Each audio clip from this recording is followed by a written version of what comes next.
സുഹൃത്തുക്കളെ, ദീപമുള്ളയാണ്. ഞാനങ്ങനെ എല്ലായ്പ്പോഴും ഇങ്ങനെ ഈ വീഡിയോ ചെയ്യാറില്ല. അപ്പോൾ എന്തെങ്കിലും കാര്യങ്ങൾ പറയണം എന്നുള്ളൊരു മനസ്സിൽ തോന്നുമ്പോൾ മാത്രമേ ഞാൻ ഇങ്ങനെ ഒരു വീഡിയോ ചെയ്യാറുള്ളൂ. അതായത് ഈ ഇന്ന് ഞാൻ പറയാൻ വരുന്നതെന്ന് പറഞ്ഞു കഴിഞ്ഞാൽ, നമുക്കെല്ലാവർക്കും അറിയാം, മലയാളികൾക്കും ലോകമെമ്പാടുമുള്ള മലയാളികൾക്കും മറ്റിതര രാജ്യങ്ങളിലുള്ള ആൾക്കാർക്ക് അറിയാം, നമ്മുടെ പ്രിയങ്കരനായ അവരുടെയും പ്രിയപ്പെട്ട ഒരു പാട്ടുകാരനാണ് വേടൻ എന്ന് പറയുന്നത്.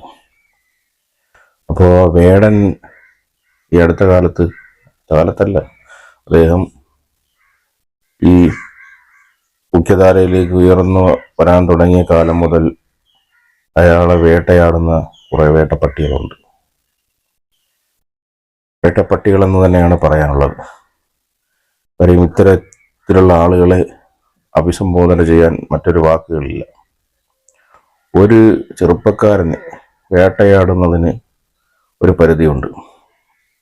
അദ്ദേഹത്തിൻ്റെ വീഡിയോകളായിരുന്നാലും പോസ്റ്റുകളായിരുന്നാലും സോഷ്യൽ മീഡിയയിൽ ഇങ്ങനെ ഇടുമ്പോഴത്തേക്ക് അതിൻ്റെ താഴെ വന്നിട്ട് വളരെ മോശമായ രീതിയിൽ, വളരെ തരം താഴ്ന്ന രീതിയിൽ, മേച്ചമായ രീതിയിലൊക്കെ കമൻ്റ് ചെയ്യുന്ന പുഴുത്തു നാറിയ വർഗീയതയുള്ള കുറേ വേട്ടപ്പട്ടികൾ.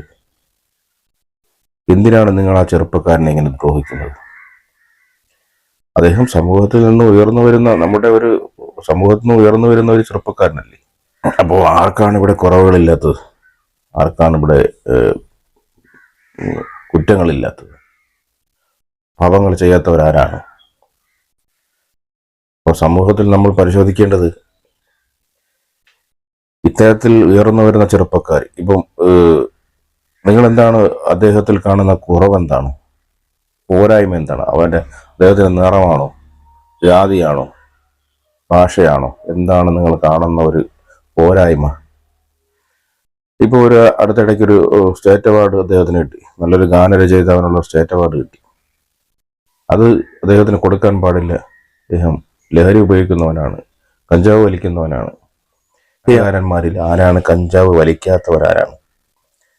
നിങ്ങളെല്ലാം ബോബ് മാർലി എന്ന് കേട്ടിട്ടില്ലേ?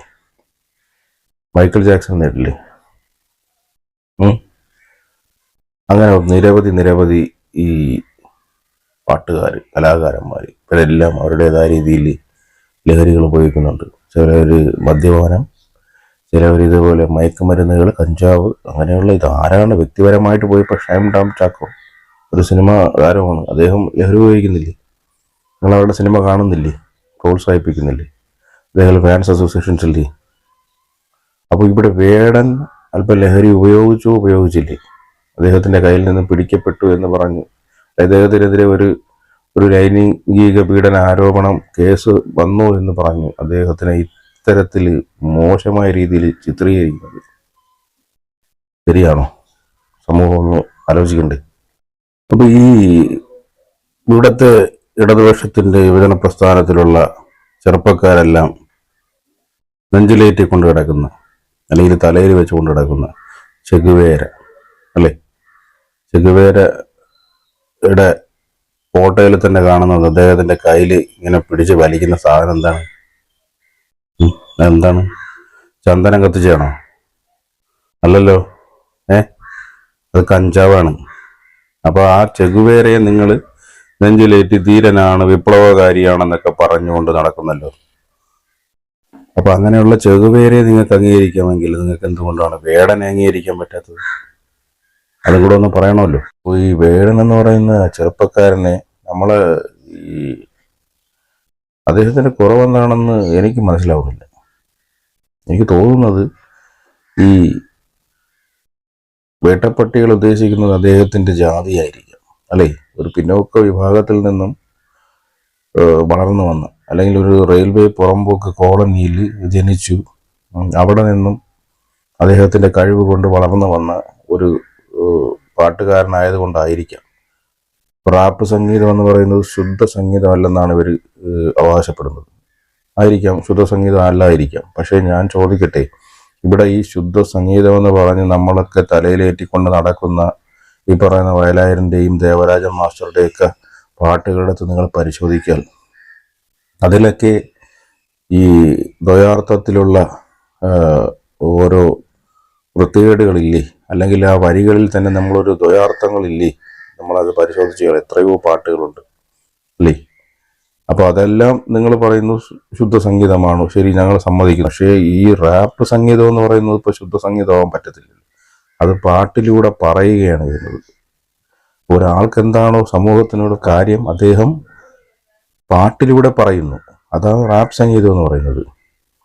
അപ്പൊ അദ്ദേഹം പാടിയ പാട്ട് എന്താണ്? അദ്ദേഹത്തിനെ ഇപ്പോൾ ഭൂരിഭാഗവും അദ്ദേഹത്തെ എതിർക്കുന്നതെന്ന് പറഞ്ഞു കഴിഞ്ഞാൽ അദ്ദേഹം പാടിയ ഞാൻ പാണനല്ല, പറയാനല്ല, പുലയനല്ല എന്ന് പറയുന്ന ഒരു പാട്ടാണ്. അതിൽ അദ്ദേഹം ലാസ്റ്റ് ഒരു വരി പറയുന്നുണ്ട് എന്ന് പറഞ്ഞു കഴിഞ്ഞാൽ, നീ തമ്പുരാനാണെങ്കിൽ എനിക്കൊരു മൈര്യമില്ല എന്ന് പറയുന്ന ഒരു വരി. അതാണ് ഇവിടുത്തെ ഈ വേട്ടപ്പട്ടികളുടെ ഈ വെറുപ്പിന് കാരണം. അതാണ് ഞാൻ മനസ്സിലാക്കുന്നത്. കാര്യം ഇന്നും ഈ ഇവരുടെയൊക്കെ ഉദ്ദേശം എന്ന് പറഞ്ഞു കഴിഞ്ഞാൽ, ഇവിടുത്തെ ഈ പിന്നോക്ക വിഭാഗങ്ങൾ ആയിട്ടുള്ള ആളുകൾ ഇവരുടെയൊക്കെ അടിമകളായിട്ട് ജീവിച്ചോളണം. അവർ കലാപരമായാലും കായികപരമായിരുന്നാലും എന്ത് കഴിവുണ്ടെങ്കിലും ഉയർന്നു വരാൻ പാടില്ല. ഇന്നും ഇവരുടെയൊക്കെ ഈ സവർണ പുഴുത്തു നാറിയ സവർണ വർഗീയതയുള്ള ഈ പട്ടികളുടെ അടിമകളായിട്ട് ജീവിക്കണം എന്നുള്ളൊരു ഉദ്ദേശത്തോടു കൂടിയാണ് ഇവന്മാർ ഈ പാവപ്പെട്ട ചെറുപ്പക്കാരനെ വേട്ടയാടുന്നത്. ഒരിക്കലും നമ്മളെ പൊതുസമൂഹം അംഗീകരിക്കാൻ പറ്റാത്തൊരു കാര്യമാണ്. അദ്ദേഹത്തിൻ്റെ ജാതി എന്തോ ആവട്ടെ, മതമെന്തോ ആവട്ടെ, നിറമെന്തോ ആവട്ടെ, അദ്ദേഹത്തിൻ്റെ കഴിവല്ലേ നമ്മളൊക്കെ ഇരിക്കുന്നത്. ഈ ലോക പ്രശസ്ത പോപ്പ് സംഗീതജ്ഞൻ മൈക്കിൾ ജാക്സൺ ഒരു കറുത്ത വർഗ്ഗക്കാരനാണ്. അദ്ദേഹം ഒരു നീഗ്രോ വംശജനാണ്. അദ്ദേഹത്തിൻ്റെ പണത്തിൻ്റെ ഹുങ്ക് കൊണ്ട് അദ്ദേഹം പ്ലാസ്റ്റിക് സർജറി ചെയ്താണ് ഇവിടുത്തെ തൊടുത്ത സാഹിബിനെ പോലെ ആയത്. അദ്ദേഹം ഒരു നീഗ്രോക്കാരനാണ്. അദ്ദേഹത്തിൻ്റെ പഴയ പഴയ പാട്ടുകൾ അല്ലെങ്കിൽ ആൽബങ്ങൾ പരിശോധിച്ചാൽ നിങ്ങൾക്ക് അറിയാൻ പറ്റും. അപ്പൊ എന്തുകൊണ്ട് നിങ്ങൾ ഈ പറയുന്ന മൈക്കിൾ ജാക്സനെ അംഗീകരിക്കുന്നു, അല്ലെങ്കിൽ ബോബ് മാർലിയെ, കഞ്ചാവ് വലിക്കുന്ന ബോബ് മാർലിയെ നിങ്ങൾ അംഗീകരിക്കുന്നു? എന്തുകൊണ്ട് നിങ്ങൾക്ക് വേടനെ അംഗീകരിക്കാൻ പറ്റുന്നില്ല? അപ്പൊ അത് നമ്മൾ പരിശോധിക്കപ്പെടേണ്ട കാര്യമാണല്ലോ. അപ്പൊ ഇത്തരത്തിലൊരു വളർന്നു വരുന്ന ഒരു ചെറുപ്പക്കാരനെ, അയാൾ ലോക പ്രശസ്തനായി കഴിഞ്ഞു. ലോകത്ത് തന്നെ ഇപ്പം വിദേശ രാജ്യങ്ങളിൽ, ഗൾഫ് രാജ്യങ്ങളിൽ, ദോഹയിൽ, ഖത്തറിൽ, ദുബായിലൊക്കെ അദ്ദേഹം പോയി പ്രോഗ്രാം അവതരിപ്പിച്ചേക്ക് വലിയ ഒരു സഞ്ചയമാണ് അവിടെ തടിച്ചു കൂടിയത്. ക്രൗഡ് പുള്ളർ എന്നാണ് ഇപ്പം വേടൻ അറിയപ്പെടുന്നത്. അപ്പോൾ അദ്ദേഹത്തിനെ നിങ്ങൾ അംഗീകരിച്ചില്ലെങ്കിൽ നിങ്ങൾ നിന്ദിക്കാൻ പാടില്ല. ഇദ്ദേഹത്തിൽ ഈ ഇത്ര താഴ്ന്ന രീതിയിലുള്ള കമന്റുകളിട്ട് ആ ചെറുപ്പക്കാരനെ തളർത്താൻ പാടില്ല. മലയാളികൾ പ്രബുദ്ധരെന്നാണ് പറയുന്നത്. ഇവിടെയാണ് ഈ പ്രബുദ്ധത. നിങ്ങളുടെയൊക്കെ ഈ ഭാഷകൾ, സോഷ്യൽ മീഡിയയിൽ ഉപയോഗിക്കുന്ന ഭാഷകൾ കണ്ടാൽ മനസ്സിലാവും നിങ്ങൾ പ്രബുദ്ധതല്ല.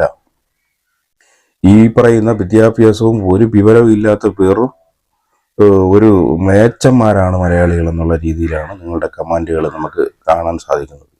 അപ്പോൾ ഇതെല്ലാം ഒഴിവാക്കുക. ആ പാവപ്പെട്ട ചെറുപ്പക്കാരൻ വളർന്നു വരട്ടെ, നമ്മൾ പ്രോത്സാഹിപ്പിക്കുക. അതാണ് നമ്മൾ അദ്ദേഹത്തിന് വേണ്ടിയിട്ട് ചെയ്യേണ്ടത്. അപ്പോൾ നിങ്ങൾക്കിപ്പോൾ ആരെ വേണോ ആരാധിക്കാം. നമുക്കിപ്പം ആരാധിക്കാനുള്ള സ്വാതന്ത്ര്യം ഉണ്ടല്ലോ. ഇവിടെ ആരാധനാ സ്വാതന്ത്ര്യം ഉണ്ടല്ലേ. ദൈവത്തിലായിരുന്നാലും വ്യക്തിയിലായിരുന്നാലും ആരെ വേണോ സ്വാഗതം. നിങ്ങൾക്ക് മോഹൻലാലിനെയോ മമ്മൂട്ടിയോ ദിലീപിനെയോ ആരെ വേണോ ആരാധിക്കാം. ഈ പറയുന്ന ദിലീപിനെതിരെ വന്ന ലൈംഗിക പീഡന കേസിന്റെ അദ്ദേഹം ചെയ്യിപ്പിച്ചതാണെന്ന് പറയുന്നു. അപ്പോൾ അദ്ദേഹത്തിനെതിരെ കോടതിയിൽ കേസ് വന്നു. നിങ്ങൾ എന്തെങ്കിലും ദിലീപിനെതിരെ ഇവിടെ സമൂഹ മാധ്യമങ്ങളിലൂടെ നിങ്ങൾ പ്രതികരിച്ചോ? ഇല്ലല്ലോ. കേസിൽ ഇപ്പോൾ അദ്ദേഹത്തെ വെറുതെ വിട്ടെന്ന് പറയുന്നു. ഹൈക്കോടതി വെറുതെ വിട്ടെന്ന് പറയുന്നു. അടുത്ത സുപ്രീം കോടതിയിലിട്ട് അപ്പീൽ പോകാൻ പോകുന്നു. അത് ഒരു പക്ഷേ അയാൾ ശിക്ഷിക്കപ്പെട്ട് കഴിഞ്ഞാൽ നിങ്ങൾ ഈ പറയും പോലെ ആക്രമിക്കൂ, വേട്ടയാടൂ ദിലീപിനെ? ഒക്കെ നിങ്ങൾ ചിന്തിക്കേണ്ട കാര്യമാണ് മലയാളികൾ. വേടൻ എന്ന് പറയുന്നത് ഒരു അടിത്തട്ടിൽ നിന്ന് വളർന്നു വരും, ഒരു പട്ടിക അല്ലെങ്കിൽ ഒരു പിന്നോക്ക വിഭാഗത്തിൽ നിന്ന് വളർന്നു വന്ന ഒരു ചെറുപ്പക്കാരനാണ്. അദ്ദേഹത്തെ നമ്മൾ വളരാൻ അനുവദിക്കൂ. അതാണ് എനിക്ക് നിങ്ങളോട് പറയാനുള്ളത്.